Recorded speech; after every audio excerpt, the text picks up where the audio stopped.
So we're halfway through the book of Deuteronomy, which for a rabbi is a scary place to be, because it means the high holidays are coming.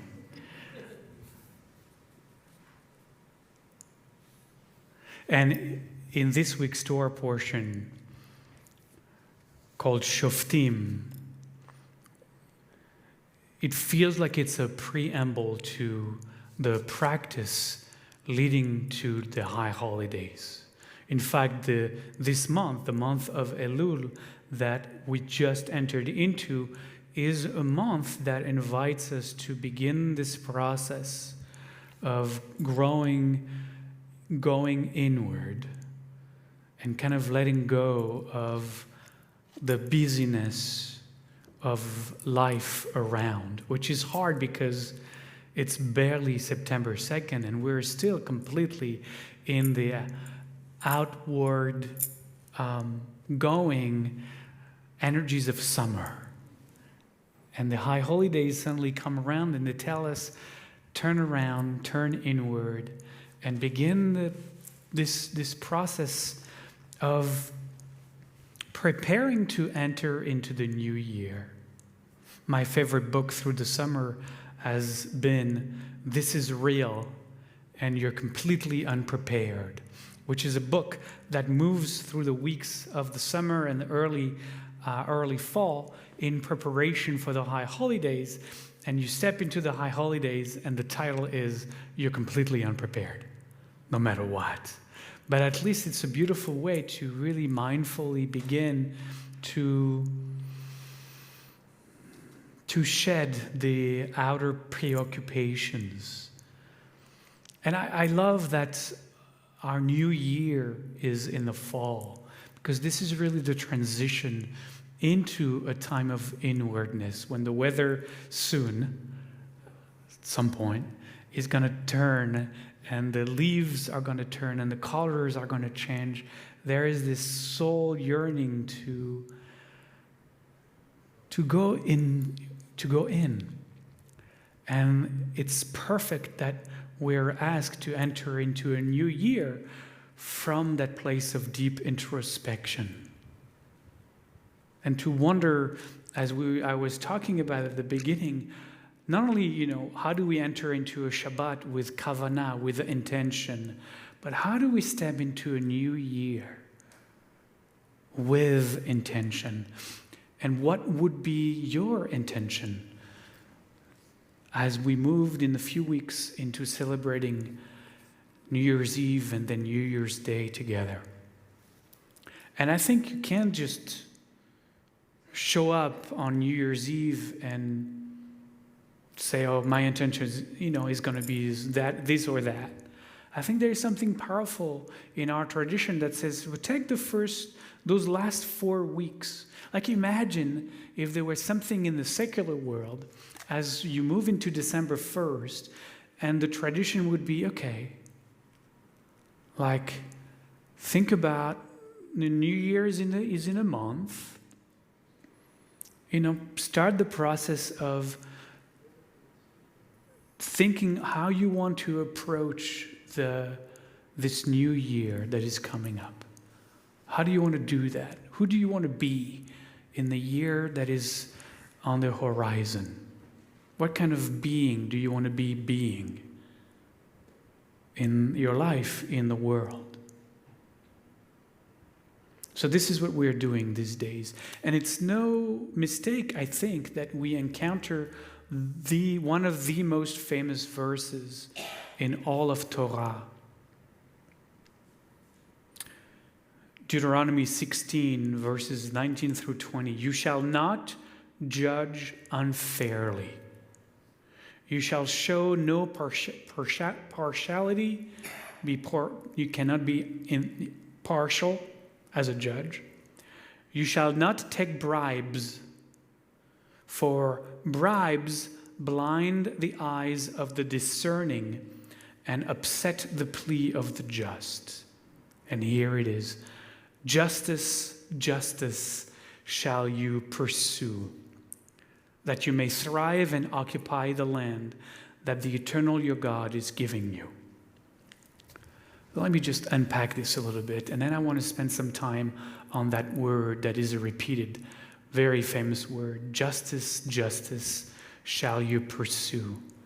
In Hebrew, it's tzedek. Tzedek, tzedek, tirdof. But I decided to quote this entire sentence because to me it talks about the process of inwardness that we are starting to get into. You shall not judge unfairly. Because this process is about doing an assessment right now, this month, before the high holidays, of how we've been doing. Like, how have we measured up against our best self, right? How have we measured up this past year against the ideals that we have about ourselves being, who we want to be? How did we do? Have we matched our own expectations? Have we, in some ways maybe exceeded them, in some ways not quite gotten there, right? This is the process. And here the Torah says, don't judge unfairly. Like, be honest with yourself. Like, be radically honest with you. Nobody else is going to look. It's only between you and yourself. So be honest and truthful with yourself. Show no partiality. Like, you should not, you know how we have that self-talk? That the things that we didn't do to us, like, oh yeah, but that's not so bad. I mean, it's not that important. The things that I did really well, I did really well. Look at me. Right there, doing really well. Yeah, there was a few things, but I'm a little bit partial to that side, not so much to this side, right? And the Torah tells us, no, be honest and be impartial. Just look at the light and the shadow in your life equally. It's interesting that the zodiac sign for September is the scales. This is a very ancient symbol. Like, we have synagogues dating back to before the Romans, thousands of years ago, that had, one of them is called Beit Alpha, which is interesting, and has an entire mosaic at the center of the sanctuary with all the 12 signs of the zodiac in Hebrew. And in the corner, so it's a circle, because it's the wheel of the zodiac. And in the lower right corner, where you have September, which wasn't September in Hebrew, obviously, but you have the month of Elul and then the month of Tishrei, you have the scale, and that's connected to the high holidays, because this is where you weigh your good deeds and your not so good deeds. So it's not a mistake that the scales, Libra, is the sign of the fall. It's connected to the high holidays. It's connected to this process. You shall not take bribes. How do we bribe ourselves? Right? How do we do that to ourselves? Because bribes blind the eyes of the discerning, right? So we are blinding ourselves to our own truth by bribing ourselves. You know what? You'll do better tomorrow, and if you do better tomorrow, you can have ice cream. That's how we do it. We do it to ourselves. Ultimately, what we want is what the verse says. You want to thrive and occupy the land that the Eternal is giving you, like the land of your soul. Right? To be completely at peace and centered within yourself, then you have to confront what is getting you imbalanced.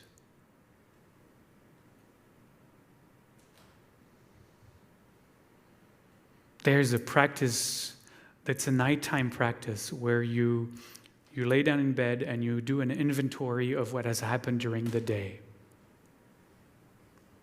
And you look at the moment of challenge and darkness and how maybe you missed the mark, you didn't relate correctly to the moment, you said words you didn't want to say, whatever the case, maybe you reacted in a way that was not your best self. And you look at that, it's like, okay, this is what happened, this is what I did.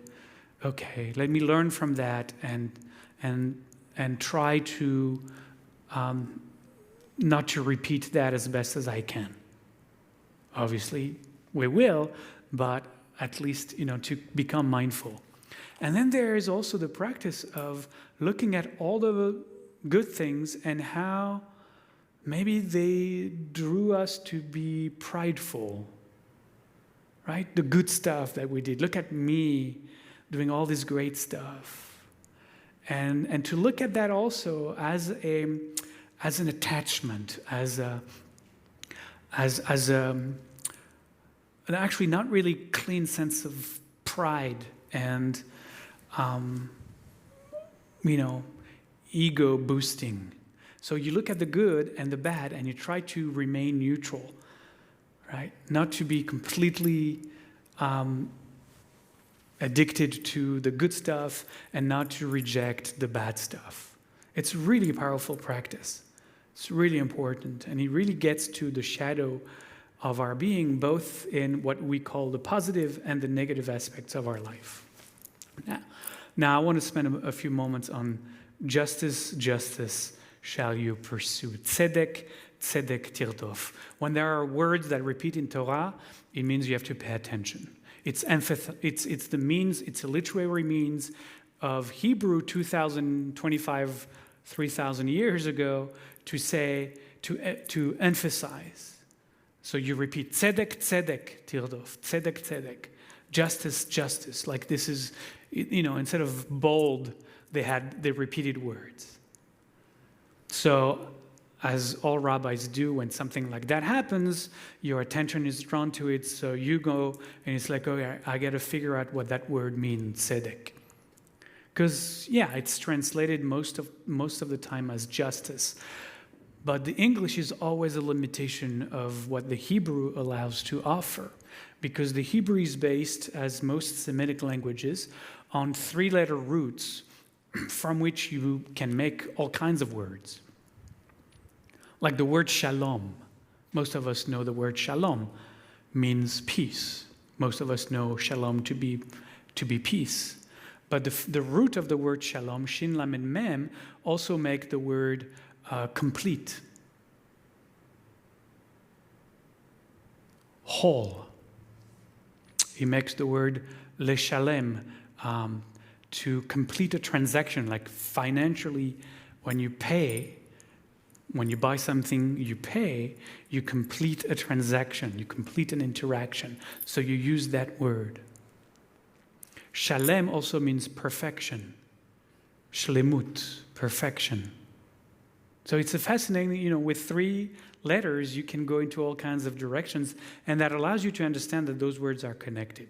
So tzedek, we use it for tzedakah, which is an act of righteousness, an act of justice, an act of charity, and all of those are accurate translations. So justice and charity are synonyms in the Hebrew tzedek. But there is more. I looked at a Hebrew dictionary and what's called a concordance that look at that word as it appears in all of the Jewish Bible and tells you here it means this, here it's used like that. And I found that actually in most cases that word is understood to be equity. And I love that because if you move from justice shall you pursue, to equity shall you pursue, it changes the meaning altogether. Because anyone has a definition of justice. And the justice on the right is different than the justice on the left, and I could go on in that. But equity is very precise. Equity shall you pursue. I found another place where it's used actually to mean a deed of love. It's like I was connecting that to giving charity, to giving tzedakah as a deed of love. It's understood to be an act of love, tzedek. So read the sentence again. Deeds of love shall you pursue. You should only do deeds of love. Maybe that's what the sentence is about. And maybe deeds of love are deeds of justice, are deeds of equity. It's all connecting in Hebrew. It's got that richness. But I wasn't done yet. And then I found a couple of different definitions that connected to what we call the we sphere, the W-E, we, the you and I, the community sphere, the interaction between humans, right? And in the we sphere, one of the translations was to act in favor of someone. Like to do something for it, like paying it forward. To act in favor of someone. To be generous and kind toward people who might not be able to help themselves, for example. Tzedek. To act in favor of someone. I'm going to do you a favor, right? To do favors. I love that. The other one that touched on the we sphere was fascinating, also probably to connect it to the word equity, to defend a person's rights. Tzedek, tzedakah, is to defend a person's rights. When we're talking about a consciousness, a biblical consciousness, right? We're talking about a consciousness of 3,000 years ago. And they saw that practice and the importance of defending a person's rights. Right now, I'm studying as part of the Daf Yomi, the daily page of the Talmud, a section about ketubot, which is about marriage contracts. And there's pages about defending especially a woman's rights in marriage.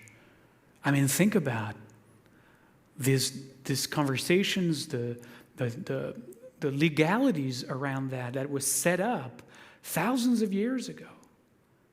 You know, when at the time when women were just property, the Jewish consciousness was actually to create rights for wives to have, to be supported, to be financially uplifted, and in case of divorce, to leave the family with wealth to be sustained and supported beyond the marriage. And this was unheard of 2,500 years ago, 3,000 years ago when the Torah was compiled. So the idea to defend a person's right is really enshrined in the consciousness of our biblical forefathers and mothers.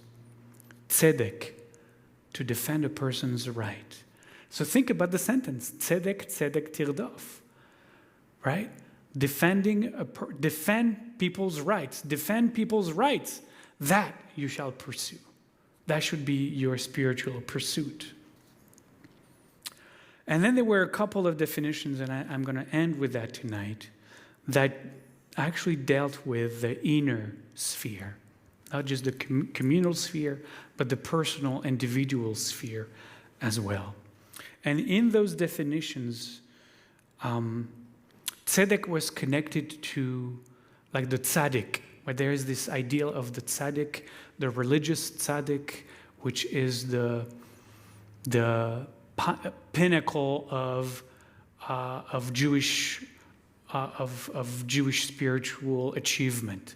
Someone who becomes a tzaddik would be the equivalent in other tradition of someone who becomes enlightened. Actually, in some Hasidic teachings, the two are the same. A tzaddik is an enlightened master. So connected to that, you find definitions as pious. Tzedek is connected to being pious, to being virtuous, to being righteous. But it also bleeds into to be pure. But not to be pure in the sense of not having any shadow or blemishes or personal whatever, but pure in the sense of being clear.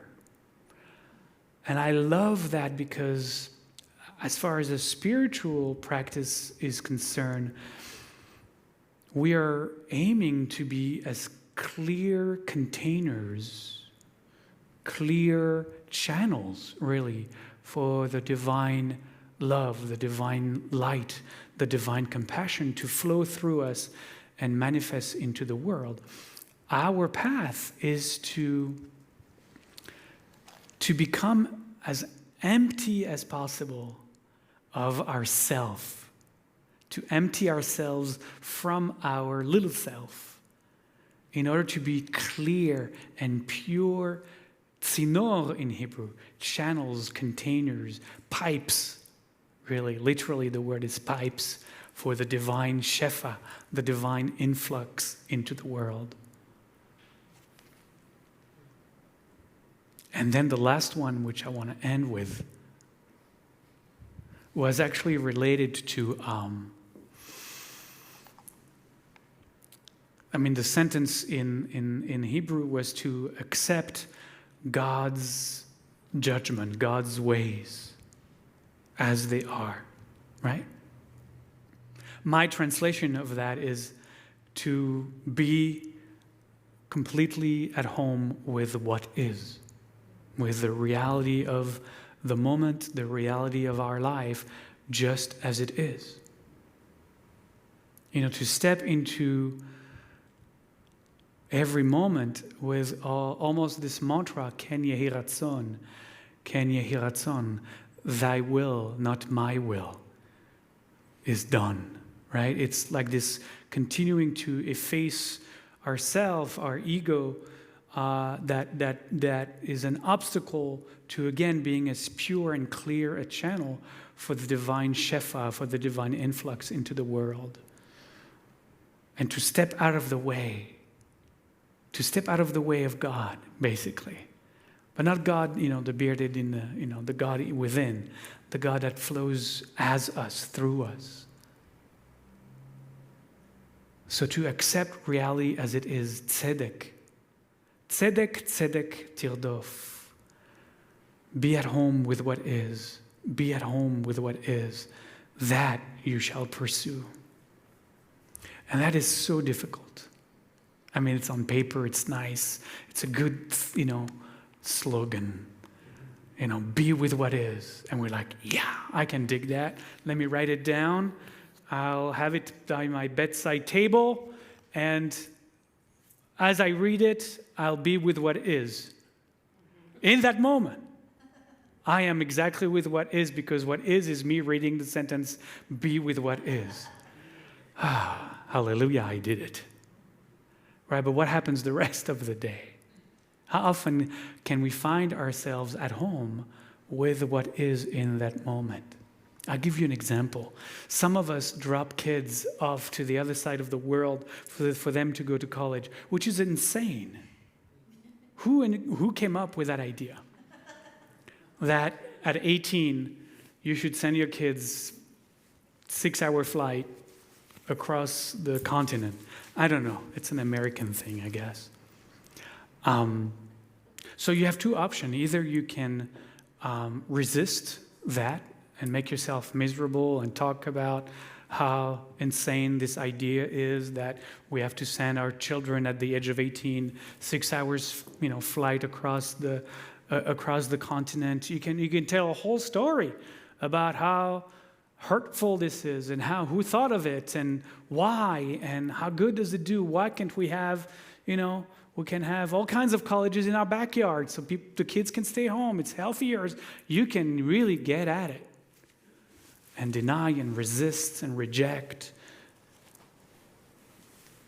Or you can take your little piece of paper and say, damn it. I have to be with what is. And just go, yes. It is so. It is exactly how it is.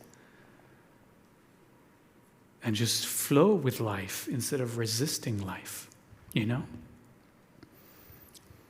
Instead of all the, Yes, one of the spiritual teachers I used to follow said, don't shoot yourself. All the shoulds and all the coulds and all the woulds, just don't do that. Let it go.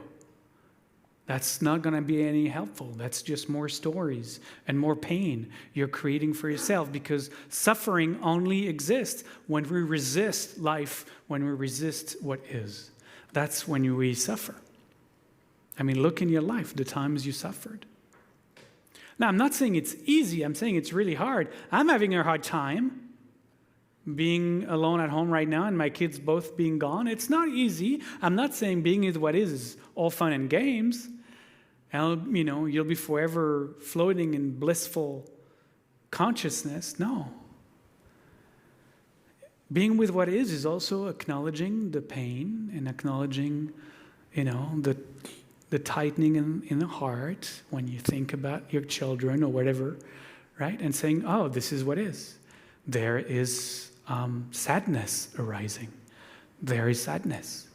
I am exactly with what is, right? So being with what is not a denial and is not a whitewashing of any kind of experience.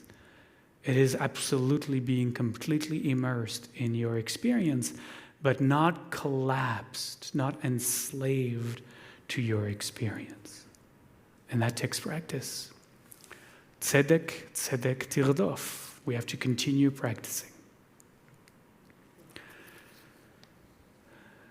So we're going to turn to page 11.